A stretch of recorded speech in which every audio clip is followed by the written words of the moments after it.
இயக்குனரும் தயாரிப்பாளருமாக ஒரு பக்கம் ஆறுமுககுமார் அவதாரம் எடுக்க அந்த ஒரு படைப்பில் பார்த்தீங்கன்னா விஜய் சேதுபதி, யோகி பாபு, ருக்மணி வசந்த், பப்ளு பிருத்திவிராஜ் அப்படிங்கிற ஒரு நடிகர் பட்டாளமே நடித்து மலேசியாவில் முழுக்க முழுக்க எடுக்கப்பட்ட ஒரு காதல் குற்றவியல் நகைச்சுவை திரைப்படம் தான் ஏஸ். அந்த படத்தோட விமர்சனத்தை தான் இந்த வீடியோவில் பார்க்க போகிறோம். மாலை முரசு வை பிரசன்ஸ். இது படம் எப்படி இருக்கு?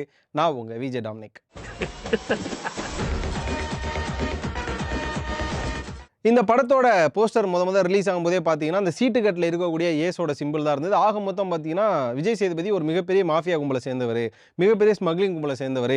இந்த கார்டு ஆடுறது மூலமாக ஏதோ ஒரு பெரிய விஷயம் நடக்கும் போது எப்படி இவங்க தப்பிக்க போகிறாங்க, வைராஜா வை மாதிரியான படமாக இருக்குமான்னு சொல்லி நிறைய பேர் நிறைய பக்கம் எழுதிட்டு இருந்தாங்க. பட் அதெல்லாம் இல்லை அப்படிங்கிற மாதிரியான ஒரு உடைப்பாக தான் இந்த படம் வந்திருக்கு. எஸ், இந்த படத்தோட ஒன்லைன் என்ன அப்படின்னு பார்த்தோன்னா, ஒரு பக்கம் வாழ்க்கையோட வாழ்வாதாரத்தை தேடி மலேசியாவுக்கு வேலைக்கு போகக்கூடிய ஒரு நபராக விஜய் சேதுபதி இருக்காரு. அதாவது ஜெயிலிருந்து தப்பிச்சு இங்கேருந்து மலேசியாவுக்கு போகிறாரு. அவர் ஒரு பக்கம் இங்கேருந்து மலேசியாவுக்கு போகிறப்ப அந்த மலேசியாவில் விஜய் சேதுபதிக்கு வேலை வாங்கி தரக்கூடிய ஒரு மிகப்பெரிய இடத்துல யார் இருக்கா அப்படின்னு பார்த்தீங்கன்னா நம்ம யோகி பாபு ஐயா இருக்கார். இங்கேருந்து போன விஜய் சேதுபதி அங்கே வந்து வேலை சேர்ந்து சம்பாதிச்சாரா, அங்கே போய் என்ன பிரச்சனையில் மாட்டினாரு, அவர் மாட்டின பிரச்சனை எப்படி யோகி பாபுக்கு பிரச்சனையாக மாறுது, எந்த இடத்துல அவர் வந்து நம்ம கேஜிஎஃப்ல ஆண்ட்ரூஸ்னு ஒருத்தர் வர்றாரு தெரியுமா, நம்ம பிஎஸ் அவினாஷ். ஸோ அவினாஷ் வந்து ஒரு மிகப்பெரிய கேங்ஸ்டராக இருக்காரு. அந்த கேங்ஸ்டர் கூட அவர் வந்து எப்படி பகைச்சிக்கிறாரு, அவருக்கு அங்கே காதல் செட் ஆகுது, அந்த காதல் வந்து கல்யாணத்தில் முடியுதா, ஒரு கட்டத்தில் வந்து அங்கே ஒரு பேங்க் ராபரி ஆகுது, இந்த ராபரியில் அவர் மாற்றாரா, எப்படி பப்ளு பிருத்திவிராஜும் விஜய் சேதுபதிக்கும் ஒரு பிரச்சனை முடியுது, இதெல்லாம் முடிச்சுட்டு அவர் எப்படி இந்தியாவுக்கு வராரு அப்படிங்கிறதா இந்த படம். ஸோ இதுக்குள்ளே எப்படா ஏஸ் வந்தது அப்படிங்கிறதா இந்த படத்தோட முழுக்க முழுக்க ஒரு படைப்பாக இருக்குது. ஒரு பக்கம் பார்த்தீங்கன்னா மலேசியாவில் ஸ்டார்ட் ஆகிற இந்த படம், ஒரு பக்கம் என்னடா அது நம்ம பார்க்காத மலேசியாவாக இருக்கே அப்படின்னு நினச்சிட்டு இருக்கப்ப திடீர்னு லைஃப் ஸ்டைல், அதாவது நைட் டைமில் பார்த்தீங்கன்னா ஒரு மலேசியாவை காட்டுறாங்க. ரொம்ப அற்புதமாக பேசாமல் மலேசியாவில் போய் செட்டில் ஆகலாமா அப்படிங்கிற மாதிரியான ஒரு எண்ணத்தை கொடுக்குது. My name is Bold Kannan. Bold கண்ணனா? அது என்ன போல்ட்? அடுத்து ஒரு டே ஷாட் காட்டுறாங்க. அந்த டே ஷாட்டில் ஐயோ மலேசியா வேணாம்பா அப்படிங்கிற மாதிரி வெட்டு குத்தாவும் இருக்குது. ஆக மொத்தம் பார்த்தீங்கன்னா மேக்கிங் அதாவது ஆறுமுககுமார் அப்படி இப்படின்னு கொஞ்சம் கலந்து தான் எடுத்திருக்காரு. படம் அப்படியே கொஞ்சம் கொஞ்சமாக நவர ஆரம்பிக்குது. எப்படா படம் வந்து சீனுக்குள்ளே போகும் அப்படின்னு பார்க்குறப்ப தான் ஹீரோயினுக்கு ஒரு முக்கியமான நீடு இருக்குது. அதாவது வந்து அவங்க ஒரு கடையில் வேலை பார்ப்பாங்க. அவங்களுக்கு வந்து டார்கெட் அப்படிங்கிறது ஒரு மாதத்துக்கு 10,000 மில்லிக்கு அவங்க வந்து வியாபாரம் பண்ணியே ஆகணும் அப்படிங்கிற மாதிரியான ஒரு விஷயம் இருக்குது. அந்த நேரம் விஜய் சேதுபதி என்ன பண்ணுறாரு, காதல் தொல்லையில் அந்த கடையில் போய் நிறையா கொடுக்க ஆரம்பிக்கிறார். அந்த காதல் தொல்லையால் வர கஸ்டமரும் கொஞ்சம் பிரிஞ்சு போகிறாங்க. இதனால் கடுப்பாக நம்ம ஹீரோயின் என்ன பண்ணாங்கன்னா, உன்னால் எனக்கு எந்த ஒரு உதவியுமே ஆகலை, நீ வாய மூடிட்டு அப்படின்னு சொல்கிறப்ப தான் நம்ம விஜய் சேதுபதி என்ன பண்ணுறாரு, உனக்கு 10,000 மில்லிக்கு நான் வியாபாரம் பார்க்குறேன் அப்படின்னு சொல்லிட்டு இங்கேருந்து அந்த 10,000 மில்லி சம்பாதிக்கிறதுக்காக ஒரு பாதையை தேர்ந்தெடுக்கிறார். அதுதான் வந்து சீட்டாட்டம். என்ன பண்றது நான் பிளான் பண்ணிட்டேன். சீட்டாட்டத்தில் பெரிய கிங்காக இருக்க விஜய் சேதுபதி ஒரு கட்டத்தில் போட்டு ஜெயிச்சுக்கிட்டே இருக்காரு. அப்போ தான் ஆப்போசிட்டில் வந்து உட்கார்றாரு நம்ம பிஎஸ் அவினாஷ், அதாவது நம்ம கேஜிஎஃப் ஆண்ட்ரூஸ் இருக்கார்ல, அவர் வந்து ஆப்போசிட்டில் உட்கார்றாரு. மலேசியாவில் மிகப்பெரிய கேங்ஸ்டராகவும் இருக்கார். அதே நேரம் பார்த்தீங்கன்னா வட்டிக்கு விட்டு சம்பாதிக்கக்கூடிய ஒரு, அதாவது ஹீரோயினோட பேர் ஃபோன்லேயே பார்த்தீங்கன்னா அவரை அதாவது ஃபினான்ஷியல் ஷார்க் அப்படின்னு சொல்லி தான் சேவை பண்ணி வச்சுருப்பாங்க. அதாவது ஃபினான்ஸ் பண்ணக்கூடிய ஒரு திமிங்கலம் அப்படின்னு சொல்லி அப்படியாப்பட்ட ஒரு ஆள் தான் நம்ம அவினாஷ். அவர் வந்து ஆப்போசிட்டில் உட்காந்து 2 பேரும் ப்ளே பண்ணிகிட்டே இருக்கும்போது ஒரு பக்கம் அவினாஷை ஜெயிச்சுக்கிட்டே இருப்பார் விஜய் சேதுபதி. அப்போ கடைசியாக கேட்பார், உங்ககிட்ட எவ்வளோ இருக்கோ கட்டி விளாடு அப்படின்னு சொல்கிறப்ப விஜய் சேதுபதிட்டு காசு இருக்காது. உடனே என்ன பண்ணுவார், நம்ம பணத்தோட வேல்யூக்கு, இந்தியாவோட வேல்யூக்கு மிகப்பெரிய தொகையை அவங்ககிட்டே கடனாக வாங்கி அவர்கிட்டே விளாடுவார். அப்படியே தான் நம்ம தான் ஜெயிக்க போகிறோம், ஜெயிச்சதுக்கப்புறமா நம்ம அந்த கடனை அடைச்சிட்டு மீதி காசு எடுத்துகிட்டு போய் நம்ம ஆளோட செட்டில் ஆயிடலாம் அப்படின்னு சொல்லி ஒரு பக்கம் அவர் வந்து கேம் ஆரம்பிக்கிறாரு. ஆனால் வழக்கம் போல் துரதிருஷ்டவசமாக இவர் தோத்துறாரு. அது காரணம் என்ன அப்படின்னு பார்த்தீங்கன்னா, உள்ளே வந்து ஃபேக்காக ஒரு சீட்டு கட்டு வச்சுருக்காங்க. அதெல்லாம் தேவை கிடையாது, நீ தோத்துட்ட அப்படின்னு சொல்லிட்டு ஒரு பத்திரத்தில் கையெழுத்து வாங்கிடுறாங்க. நீ இந்த கடனை கொடுத்துடணும் ஒரு வாரத்துக்குள்ளே, இல்லைனா வந்து உன்னை போட்டு தள்ளிடுறேன்னு சொல்லி இந்த கேங் ஒரு பக்கம் சொல்லுது. இன்னொரு பக்கம் பார்த்தீங்கன்னா பப்ளு பிருத்திவிராஜ் வந்து ஹீரோயினுக்கு ரொம்ப ஒரு த்ரெட்டன் கொடுக்கக்கூடிய ஒரு இடத்துல இருக்காரு. ஸோ நீ ஹீரோயினை த்ரெட்டன் பண்ணக்கூடாது, அவள் லைஃபை விட்டே போயிடணும்னா உனக்கு என்ன வேணும்னா எனக்கு ஒரு 10 லட்சம் வெள்ளி கொடு அப்படின்னு சொல்லி அவர் ஒரு பக்கம் கேட்குறாரு. அதாவது பார்த்தீங்கன்னா அது ஒரு 2 கோடி ரூபா. ஸோ அவர் ஒரு 2 கோடி ரூபா கேட்குறாரு. ஒரு பக்கம் இந்த வில்லனுக்கு 2 கோடி கொடுக்கணும், இன்னொரு பக்கம் பப்ளுக்கும் 2 கோடி கொடுக்கணும், அதே நேரம் ஒரு ஊருக்கும் போகணும், ஹீரோயினை காப்பாற்றணும். என்னடா பண்ணுறதுன்னு நினச்சிட்டு இருக்கும்போது நடக்கக்கூடிய ஒரு ட்விஸ்ட்டாக அந்த படத்தில் மிகப்பெரிய ஒரு நல்ல விஷயமா இருக்குது.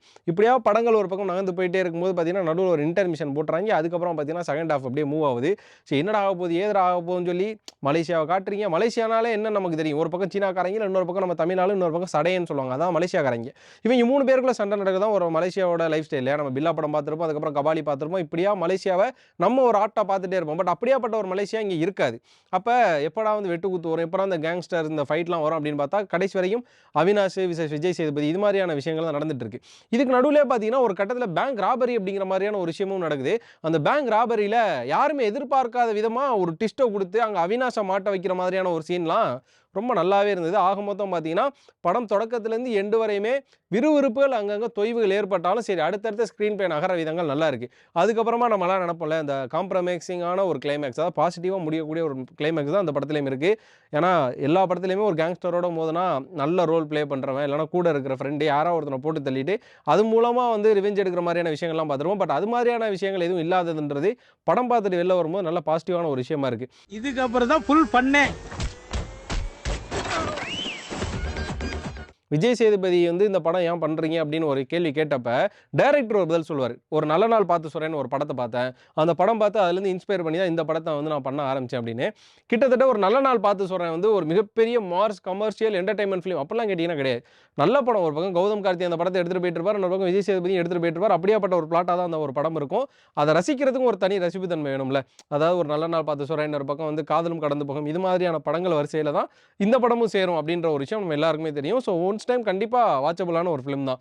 ஆனா கொஞ்சம் ஸ்க்ரீன் பிளே வந்து ரொம்ப பரபரப்பா, விறுவிறுப்பா இன்னைக்கு இருக்கக்கூடிய சினிமா ஸ்டைல்ல ஒத்து போகுமான்னு கேட்டீங்கன்னா, அது வந்து ரொம்ப சந்தேகமான ஒரு விஷயம். இப்படியே பார்த்தீங்கன்னா, ஒரு பக்கம் பேங்க் ராபரி அதுலேருந்து எப்படி விஜய் சேதுபதி பேர் அடிபடுது, அதுலேருந்து அவர் எப்படி தப்பிக்கிறாரு, பப்ளுக்கு காசு குடுத்தாரா, அவினாஷ்க்கு காசு குடுத்தாரா, நம்ம ஹீரோயினுக்கு வந்து வியாபாரம் பார்த்து குடுத்தாரா, இதனால பிரச்சனை மாட்டிக்கிற நம்ம யோகி பாபு அவர் அந்த பிரச்சனையிலேருந்து காப்பாத்துனாரா, திரும்ப இந்தியாவுக்கு போனாரா அப்படிங்கிற பல விஷயங்களுக்கு விடையா தான் ஒரு கிளைமேக்ஸே வச்சிருக்காய்ங்க.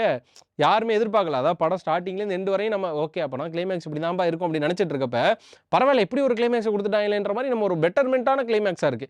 கண்டிப்பா அந்த கிளைமேக்ஸ் நம்ம எல்லாருமே பாராட்டி ஆகணும். ஆக மொத்தம் பார்த்தீங்கன்னா, இந்த வாரம் ரிலீஸ் ஆன படத்திலயும், விஜய் சேதுபதி நடிச்ச படத்திலயும் ஒரு நல்ல ஒரு படம் அப்படிங்கிறதுல எந்த ஒரு சந்தேகமும் கிடையாது. மில்லியன் ரிங்கட் 2 வாரத்துல கட்டணும். அது செய்யலனா என்ன ஆகும் தெரியுமா? இந்த படத்துல இருக்கக்கூடிய பாசிட்டிவ், நெகட்டிவ் பார்த்துருவோம். முதல்ல இந்த படத்துல இருக்க கேமரா ஆங்கிள்ஸ் அப்படிங்கிற ஒரு விஷயம். இது வந்து ஒரு பட்ஜெட்டட் ஃபிலிமா இல்லைனா வந்து டைரக்டரே ப்ரொடியூஸ் பண்ணதுனாலே தெரியல. நிறைய விஷயங்களை வந்து ரொம்ப ஆடம்பரமாக வேணாம், நிறைய சிஜிஸ் வேணாம், ரொம்ப ரிஸ்கி ஷாட்ஸ் இது மாதிரி எதுவும் வேணாம். என்ன சொல்ல வரமோ அதை கரெக்டாக சொல்லும் அப்படிங்கிற ஒரு விஷயத்தில் லீனியர் ஷாட்ஸ்லேருந்து எல்லாமே ரொம்ப கன்வீனியண்ட்டாக எடுத்திருக்காங்க. அது ஒரு முக்கியமான விஷயம். அதிகமான ட்ரோன் ஷாட்ஸ் யூஸ் பண்ணல, அதிகம் கிம்பிள்ஸோ அதிகம் இந்த ட்ராயல் இது மாதிரிலாம் எதுவுமே கிடையாது. Wide close tight close, wide close tight close இது மாதிரியான ஷாட்ஸாக இருக்கட்டும், எந்தெந்த இடங்களில் எப்படி காட்டணும், இந்த நைட் லைஃப் நைட் வியூ இது மாதிரியான விஷயங்கள்லாம் ரொம்ப கரெக்டாக இருந்தது. அதாவது கிளைமேக்ஸ்லாம் பார்த்தீங்கன்னா, ஒரு இடத்துல ஒரு சின்ன சிஜி ஒரு சின்ன கிராஃபிக்ஸ்லாம் பண்ணியிருப்பாங்க. எந்த ஒரு விதத்துலையுமே அது ரொம்ப ஆடான கிராஃபிக்ஸ் எல்லாம் தெரியாது. ஸோ அந்த ஒரு விதத்தில் கேமரா டீமாக இருக்கட்டும், கிராஃபிக்ஸ் டீமாக இருக்கட்டும், இவங்க எல்லாருமே பயங்கரமாக ஒர்க் பண்ணியிருந்தாங்க. இன்னொரு பக்கம் பார்த்தீங்கன்னா மியூசிக், அதாவது பேக்ரவுண்ட் மியூசிக் வந்து நம்ம சாம் சிஎஸ் போட்டிருந்தாரு. ஆனால் main core of the music யார் போட்டிருந்தாங்க அப்படிங்கிறது நம்ம எல்லாருக்குமே தெரியும்.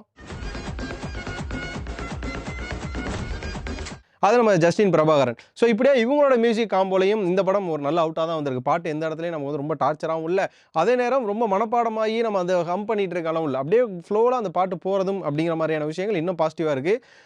ஒரு சில இடங்களில் யோகி பாபு அவரோட காமெடிஸ் எல்லாமே ரசிக்கும்படி நம்மளை சிரிக்க வைக்கிறபடிங்கிற இருக்கிற ஒரு விஷயமா இருக்கட்டும். இந்த படத்துக்கு கேஸ்ட் அண்ட் குரூவாக இருக்கட்டும். ஒரு பக்கம் வந்து கல்பனா அப்படிங்கிற கேரக்டரில் ஒருத்தவங்களை நடிக்க வச்சிருப்பாங்க. அதுக்கப்புறமா ருக்மணி அப்படிங்கிற பேரில் நடிச்சிருக்க நம்ம ஹீரோயினாக இருக்கட்டும். ஸோ இந்த கேஸ்ட் அண்ட் குரூப் பப்ளு ஒரு கட்டத்திலலாம் டென்ஷன் ஆகி பப்ளு மேலே நம்மளே வெறியாகும். அந்த மாதிரியான ஒரு நடிப்பையும் அந்த மாதிரியான ஒரு செலெக்ஷன் கொடுத்துருக்காங்களே, அதெல்லாம் வெள்ளான ஒரு விஷயமா இருக்கும். தென் எப்படி வந்து இழுத்துட்டே போகிற கேஸை முடிக்கணும் அப்படிங்கிற ஒரு விஷயங்கள், மலேசியாவில் இது மாதிரியான விஷயங்கள் இருக்குது, மலேசியாவில் இப்போ இந்த லைஃப் ஸ்டைல்லாம் போகுது அப்படின்னு காட்டின விஷயங்கள் எல்லாமே மிகப்பெரிய பாசிட்டிவ். பட் இது நெகட்டிவ் அப்படின்னு சொல்கிறத விட சில விஷயங்களை கொஞ்சம் பெட்டர்மென்ட் பண்ணியிருக்கலாம் அப்படின்னு கேட்டிங்கன்னா, ஃபர்ஸ்ட் ஆஃப் ஆல் வந்து யோகி பாபுவோட டைலாக்ஸை வந்து இன்னும் கொஞ்சம், ஏன்னா அது கொஞ்சம் சென்சிட்டிவான தொட்ட டைலாக்ஸாக இருந்த மாதிரி தான் இருந்தது. ஒரு பக்கம் அவர் மேக்கப் போட்டுட்டு இருப்பார், டக்குன்னு சொல்லுவார், நம்ம எவ்வளோ மேக்கப் போட்டாலும் விஜயகாந்த் மாதிரி கருப்பாக தான் இருக்கும் அப்படின்னு.